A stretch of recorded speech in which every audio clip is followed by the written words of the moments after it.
Asia Pacific অঞ্চলে নিজেদের আধিপত্য বিস্তারে নানা তৎপরতা শুরু করেছে চীন, যা রীতিমতো হুমকি হয়ে উঠছে পশ্চিমা দেশগুলোর জন্য। অঞ্চলটিতে বেইজিংকে মোকাবেলায় এরই মধ্যে কূটনৈতিক প্রচেষ্টা চালিয়ে যাচ্ছে প্রতিদ্বন্দ্বী যুক্তরাষ্ট্র। এরই অংশ হিসেবে চীনা প্রভাব রুখতে সম্প্রতি দক্ষিণ কোরিয়া ও জাপানের সঙ্গে কৌশলগত সম্পর্ক আরও উন্নয়ন করে যুক্তরাষ্ট্র।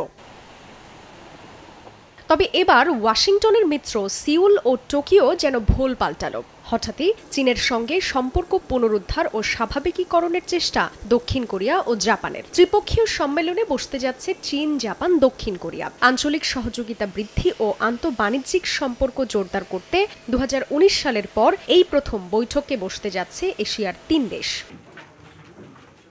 রোববার সিউলে চীনা প্রধানমন্ত্রী লি কিয়াং ও দক্ষিণ কোরিয়ার প্রেসিডেন্ট ইয়ন সুক ইয়োল দ্বিপক্ষীয় বৈঠকে বসেন। এ সময় দুদেশের মধ্যে বাণিজ্যিক সহযোগিতা ছাড়াও আন্তর্জাতিক ইস্যুতেও আলোচনা হয়। এমনকি একই দিন জাপানের প্রধানমন্ত্রী ফুমিও কিশিদা ও দক্ষিণ কোরিয়ার প্রেসিডেন্টও দ্বিপক্ষীয় বৈঠক করেন। এছাড়া সোমবারের ত্রিপক্ষীয় সম্মেলনে জলবায়ু পরিবর্তন, বাণিজ্য, প্রযুক্তি সহ দুর্যোগকালীন সহযোগিতা বিষয় অন্তর্ভুক্ত থাকবে বলে জানা গেছে।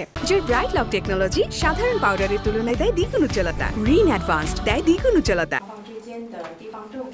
এদিকে যুক্তরাষ্ট্রের মিত্র দেশগুলোর চীনের সঙ্গে হঠাৎ দৌড়ঝাঁপকে মোটেও উড়িয়ে দেওয়ার সুযোগ নেই বলে মনে করছেন বিশ্লেষকরা। মূলত এই অঞ্চলে ভূ রাজনৈতিক আধিপত্য বজায় রাখার স্বার্থেই বেইজিং কৌশলী হয়েই দক্ষিণ কোরিয়া ও জাপানের সঙ্গে আলোচনায় বসেছে বলে মনে করা হচ্ছে। জান্নাতুল সাদিয়া, সময় সংবাদ।